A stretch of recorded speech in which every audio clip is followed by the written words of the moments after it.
I'm here with Ahmik and Krista from CrossFit SoCal. Correct. And where's CrossFit SoCal? San Diego. That's it, right, in San Diego. Cool. You guys have 200 members. I'm going to record this video and put it on the socialwad.com website. Okay. Cool? Awesome. So what's one thing CrossFit SoCal does that's better, that you guys do better than anybody else? I like the fact, and I was talking to him the other day, that we have a doctor on site, and he's a radiologist, and what's really cool is that a lot of our clients come in with musculoskeletal issues, and he's able to look up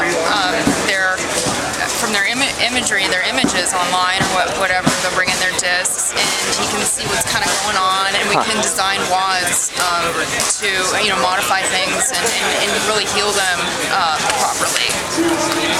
And so we've been really good at keeping people who come in with injuries or people who get injured, keeping them in, keeping them working out, getting them back out to doing their job or doing their sport as fast as possible. And another thing that I think we do very well is we just have a really kind of a family atmosphere. We encourage people to bring their kids. We got a kid room. We try to get together socially outside of the gym. And and I don't know if this is as much what we did or just what has happened. It's just a very positive, supportive environment at the gym. That's awesome. I definitely haven't heard the doctor thing yet. That's definitely unique. So what's one thing you guys do to let your clients know that they exist? Several things. One thing that he mentioned is we do try to do the social hours or happy hours a couple times a month, and I also started writing postcards to some of my clients, just like, hey, you did a great job today, and just send it in the mail, and I've really had some positive feedback about that. People just feel special getting something in the mail, like outside of just me saying, great job today in the gym.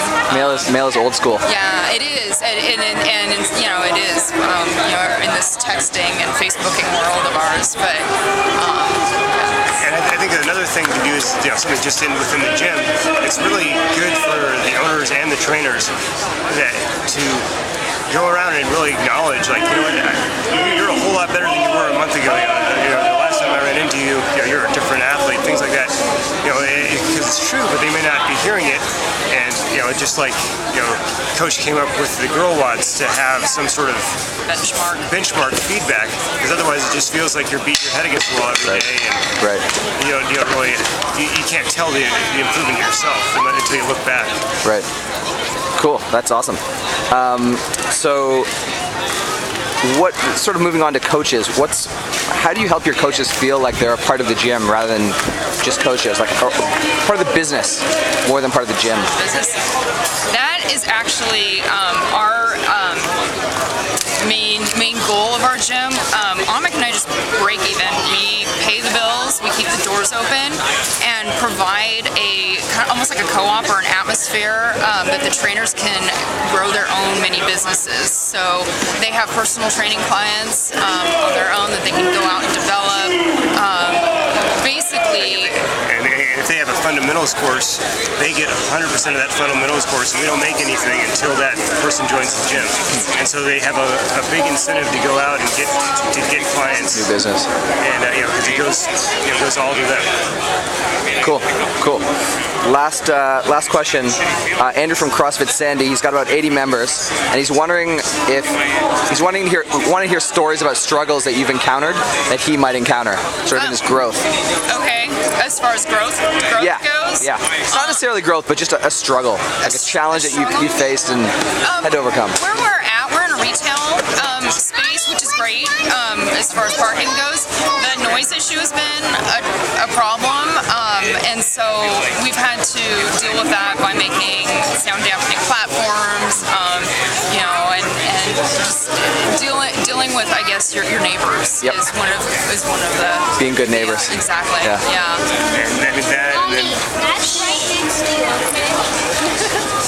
And then some of the other struggles are depending on the size of the place you're in, it comes a point where you're too big for the place you're in, but you're not sure that you can afford the bigger place, and you get locked into a 5-year lease, and then. So how have you handled that? Have you taken the plunge? We did. We went from a 1,200 square foot place to a 4,800 square foot place. Wow. And it worked out real well at first, and then we had some struggles afterwards, and we had to really kind of up the marketing and really get out, give people free wads, get people, get the website going, really hit the social media to get it going again, and then again, it's again thriving. But, So it's paid off. It's paid off. Awesome. And so last question that I prompted you with before. What's one thing you'd like to know from other gym owners? You go ahead. Basically, what marketing tools have worked for you? Okay. Like, that's probably the